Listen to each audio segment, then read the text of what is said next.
हम लोग जानेंगे present indefinite tense. Present indefinite tense को कहते हैं अनिश्चित वर्तमान काल।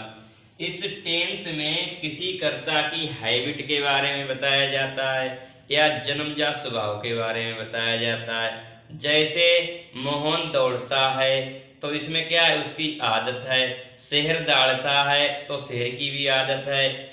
या यूनिवर्सल ट्रुथ हो, जैसे सूर्य पूरब में निकलता है तो ये यूनिवर्सल ट्रुथ है। और सूर्य पश्चिम में छिपता है, ये भी यूनिवर्सल ट्रुथ है। तो ऐसे वाक्यों की इसमें चर्चा करते हैं प्रेजेंट इंडेफिनिट टेंस में।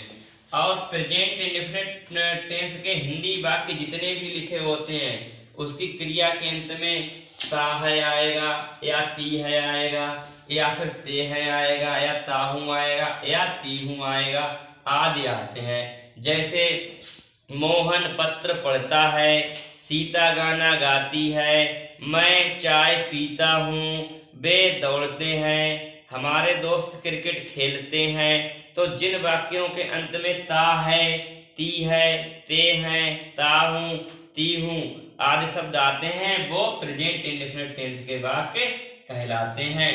तो प्रेजेंट इंडेफिनिट टेंस के सबसे पहले अपने लोग सीखेंगे अफर्मेटिव सेंटेंस।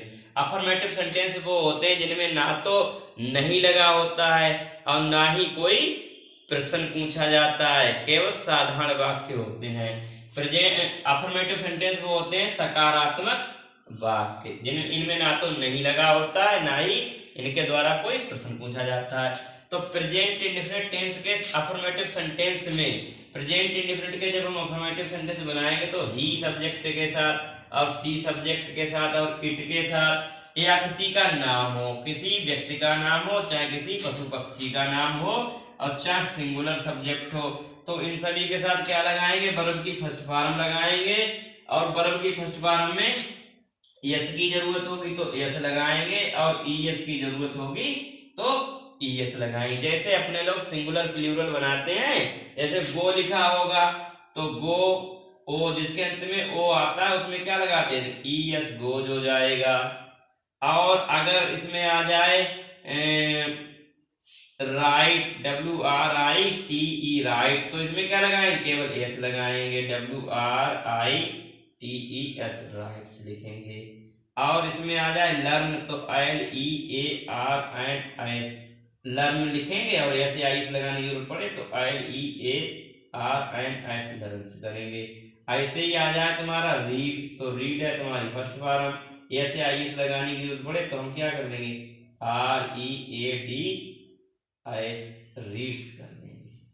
ठीक है, इस तरीके से हम एस या इस का प्रयोग करते हैं। जैसे फिलाई आ जाए, फिलाई में उड़ना होता है तो IFIL बाई होता है तो बाई को हम हटा के क्या कर देंगे IES लगाएंगे, IFILIES फिलाइज कर देंगे।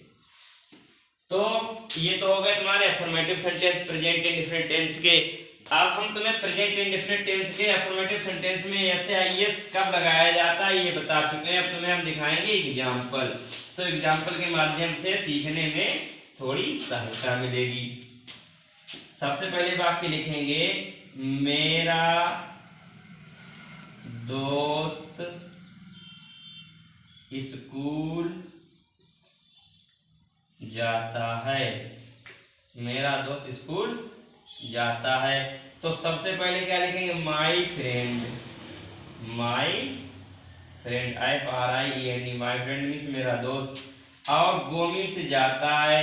अब माई फ्रेंड कैसा सिंगुलर है, अकेला है तो हम एस या इस लगाएंगे अफर्मेटिव सेंटेंस में। अगर सिंगुलर सब्जेक्ट होगा goes to school SCHOOL school. अब जैसे माली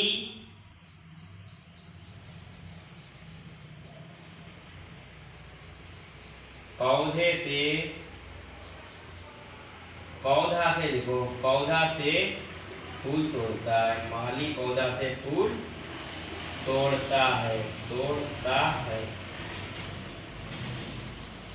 तो हम लिखेंगे the gardener GARDEN the gardener means Mali.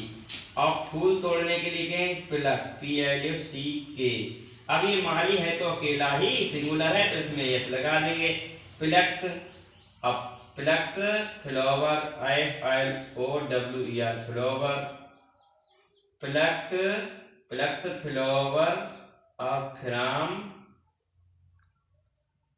The plant, from the plant. माता जी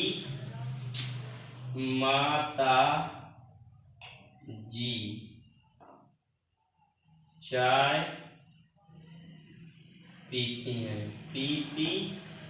है। तो इसमें लिखेंगे द मदर, MOTH या द मदर। माता जी अकेली हैं, तो पीने के लिए हम टेक्स भी लिख सकते हैं, ड्रिंक्स भी लिख सकते हैं। The mother takes tea, TEAT। बस ये तुम्हारा वाक्य हो गया। ऐसे वाक्यों में एस या ES का प्रयोग करते हैं। इसके अफर्मेटिव सेंटेंस जिन्हें कहते हैं सकारात्मक वाक्य, इनका दूसरा नियम ये होता है प्रेजेंट इंडेफिनिट टेंस के अफर्मेटिव सेंटेंस में आई सब्जेक्ट के साथ, बी सब्जेक्ट के साथ, दे सब्जेक्ट के साथ, यू सब्जेक्ट के साथ तथा कोई सा भी प्लूरल सब्जेक्ट हो। जैसे बॉय आपका सिंगुलर सब्जेक्ट है, यहीं पर अगर बॉयज दे दिया जाए तो प्लूरल सब्जेक्ट हो जाएगा। जैसे लड़का क्रिकेट खेलता है तो लड़का इसमें एक है तो सिंगुलर हो जाएगा। अगर ये कह दिया जाए लड़के क्रिकेट खेलते हैं तो लड़के ज्यादा हैं तो प्लूरल हो जाएगा। तो प्लूरल सब्जेक्ट हो तो इन सभी के साथ क्या लिखते हैं, वर्ब की फर्स्ट फॉर्म में वर्ब की फर्स्ट फॉर्म लिखते हैं इन सभी सब्जेक्ट के साथ, आई के साथ, बी के साथ, दे के साथ, यू के साथ तथा प्लूरल सब्जेक्ट के साथ केवल वर्ब की फर्स्ट फॉर्म लिखते हैं तथा वर्ब की फर्स्ट फॉर्म में एस या IS नहीं लगाते हैं। यानी आई, बी, दे, यू तथा प्लूरल सब्जेक्ट के साथ वर्ब की फर्स्ट फॉर्म में एस या IS नहीं लगाएंगे। नोट, ये तुम्हें ऑलवेज रिमेंबर, हमेशा याद रखना है। प्रेजेंट इंडेफिनिट टेंस के अंग्रेजी वाक्यों में इज, एम, आर का प्रयोग नहीं किया जाता है। की अंग्रेजी इज नहीं लगाएंगे, हूं की अंग्रेजी एम नहीं लगाएंगे, और हो के लिए और है के लिए आर का प्रयोग नहीं करेंगे।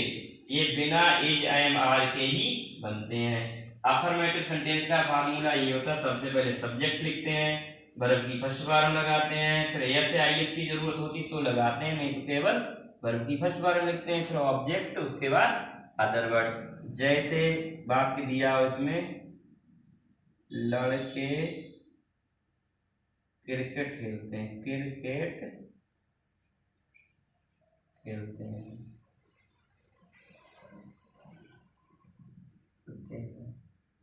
तो हम लिखेंगे द बॉयज मीन्स लड़के, अब प्ले मीन्स खेलते हैं, PLA बाई प्ले। तो इसमें ऐसे IS लगाने की जरूरत ही नहीं क्योंकि वॉइस में ही ES लगा हुआ है, और क्रिकेट लिख देंगे CRICKET। अब जितने भी खेल्स के नाम होते हैं उनसे पहले कोई भी आर्टिकल्स का प्रयोग नहीं करते हैं, ए एंड द नहीं लगाएं क्रिकेट से पहले। तो प्रिय छात्र छात्राओं, आप देख रहे हैं मिलन सर चैनल, तो इसे लगातार देखते रहिए और अपनी जो भी न्यू लाइट बुक्स में 6 से लेकर 8 तक की एक्सरसाइज हैं वो आप लोगों के लिए बनाने में बहुत ज़्यादा ये वीडियो हेल्पफुल होंगे। अगली वीडियो आप लोगों के लिए मिलेगी क्लास 7th की जो न्यू लाइट बुक्स है उसमें आप लोगों के लिए कक्षा 6 प्रेजेंट इंडेफिनिट की एक्सरसाइज वो आप लोगों के लिए नेक्स्ट वीडियो में बनवाई है।